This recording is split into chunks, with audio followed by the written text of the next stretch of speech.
एक है आजमगढ़,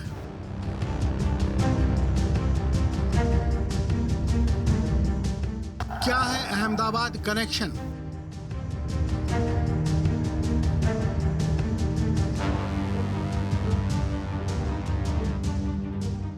क्यों मीडिया की सुर्खियों में है आजमगढ़।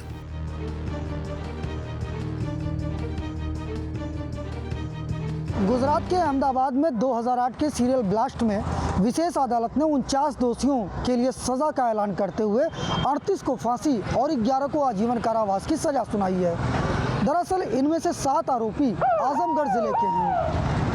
आरोपियों को फांसी की सजा के ऐलान के बाद जहां एक तरफ उनके गांव में मातम का माहौल छाया हुआ है, वहीं दूसरी तरफ गांव वालों का यह भी कहना है कि वह आगे की सुनवाई के लिए ऊंची अदालत का दरवाजा खटखटाएंगे। जगह अहमदाबाद, गुजरात। मामला सीरियल ब्लास्ट केस। सुर्खियां फांसी की सजा का ऐलान। कनेक्शन आजमगढ़।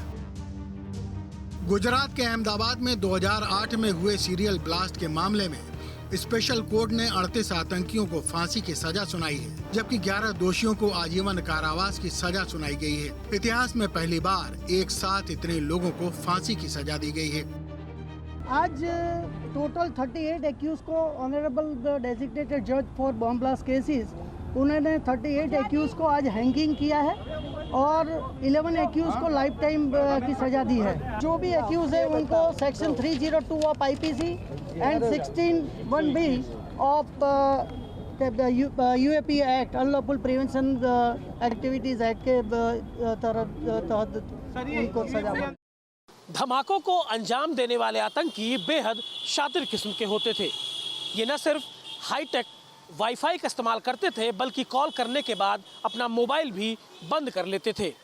आइए जानते हैं कि इस टेरर मॉड्यूल का खुलासा कैसे हुआ और इन्हें कैसे गिरफ्तार किया गया।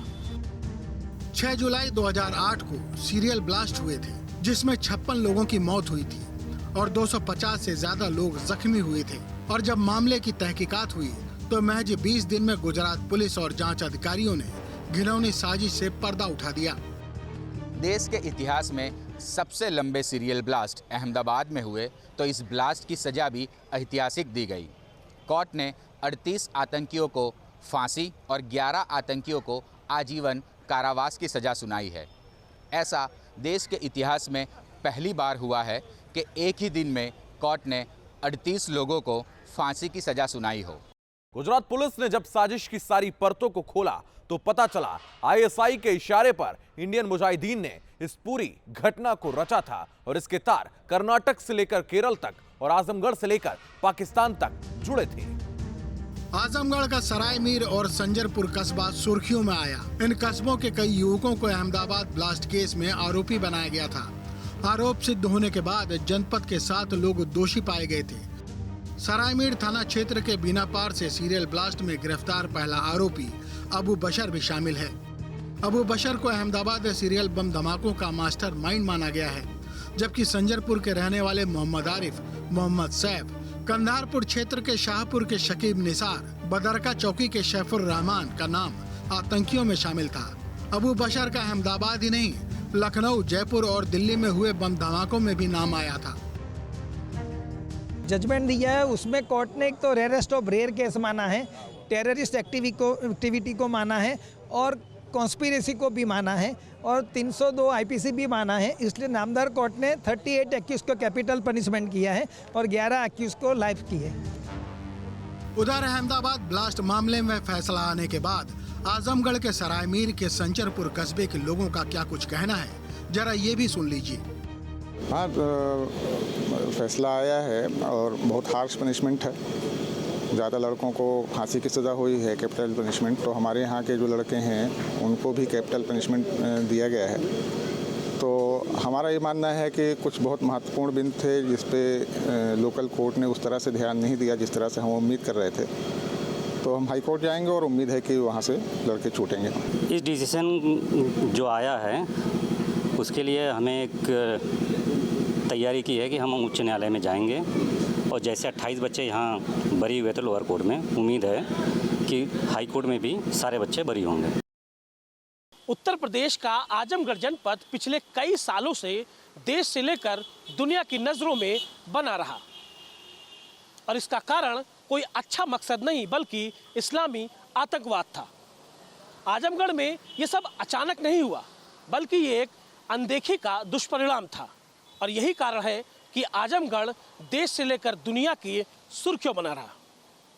क्या वाकई आजमगढ़ आतंकवादियों का अड्डा है जैसा कि बीजेपी और योगी आदित्यनाथ कह रहे हैं? क्या वाकई आजमगढ़ की पहचान अबू सलेम, अबू बशर और दाऊद इब्राहिम के रूप में होनी चाहिए? अगर आपके मन में भी ये तमाम सवाल उठ रहे हैं तो आपको भी आजमगढ़ जरूर जाना चाहिए और जानना चाहिए वहां का इतिहास। 1993 में सबसे पहली बार आया था नाम। 12 मार्च 1993 को देश की आर्थिक राजधानी मुंबई में सीरियल बम धमाके हुए थे। इसमें 257 लोग मारे गए थे। इस आतंकी घटना में फिलहाल उम्र कैद की सजा काट रहे अबू सलेम अब्दुल कयूम अंसारी का नाम सामने आया था। अबू सलेम आजमगढ़ के सरायमीर का रहने वाला है। गुलशन कुमार की हत्या में आजमगढ़ का जिक्र। म्यूजिक कैसेट कंपनी से शुरुआत कर संगीत की दुनिया में तहलका मचाने वाले गुलशन कुमार की हत्या का कनेक्शन भी आजमगढ़ से रहा। गुलशन कुमार पर 1997 में गोलियां बरसाई गई और जिस तमंचे से गुलशन कुमार पर 16 राउंड फायर किए गए वो जब पुलिस को बरामद हुआ तो उस पर लिखा था मेड इन बम्हौर। ये नाम पुलिस के लिए पहेली बन गया। सुरक्षा एजेंसियों ने जांच पड़ताल शुरू की तो सामने आया कि आजमगढ़ के मुबारकपुर थाना अंतर्गत बम्हौर एक गांव है जहां धड़ल्ले से अवैध असलहे बनाए जाते हैं। बाटला हाउस एनकाउंटर से सुर्खियों में आजमगढ़। अहमदाबाद सीरियल ब्लास्ट के 1 महीने 23 दिन बाद दिल्ली के जामिया नगर इलाके में इंडियन मुजाहिदीन के आतंकियों से पुलिस की मुठभेड़ हुई थी। इसमें 2 आतंकी आतिफ अमीन और मोहम्मद साजिद मारे गए थे। मोहम्मद जीशान गिरफ्तार किया गया था। वहीं शहजाद मोहम्मद उर्फ पप्पू और आरिस खान उर्फ जुनैद भागने में सफल रहे थे।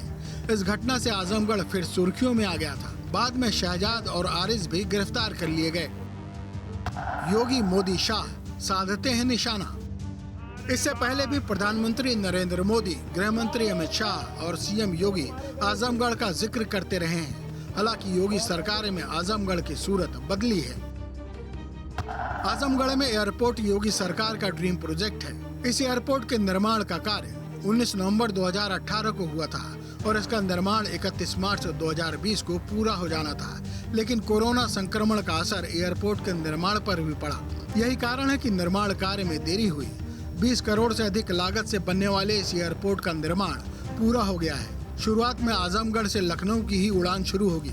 अन्य जगहों के लिए ऑपरेटर से बात चल रही है, जिसके बाद अन्य जगहों के लिए यहां से उड़ान शुरू हो सकेगी। इसके अलावा छपरा से शाहगंज तक रेलवे लाइन दोहरीकरण, मऊ से शाहगंज तक रेलवे लाइन विद्युतीकरण, वाराणसी वाया आजमगढ़ लुम्बिनी तक नेशनल हाईवे, किसान सम्मान निधि पीएम मोदी की बड़ी योजना में शामिल है। पूर्वांचल एक्सप्रेसवे, मंदुरी एयरपोर्ट सीएम योगी की बड़ी परियोजनाओं में शामिल है। इसके अलावा सरकार ने पैरा मेडिकल कॉलेज, विश्वविद्यालय, मिनी स्टेडियम सरकार की नई बड़ी परियोजनाओं में शामिल है।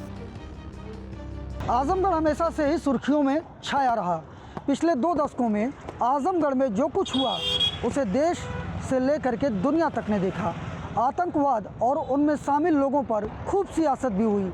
पिछले लोकसभा चुनाव और विधानसभा चुनाव में आजमगढ़ का मुद्दा भी खूब छाया रहा और इस बार भी आजमगढ़ में अपराध और आतंकवाद के मुद्दे के छाए रहने की पूरी आशंका बनी हुई है। आजमगढ़ से न्यूज़ स्टेट के लिए रवि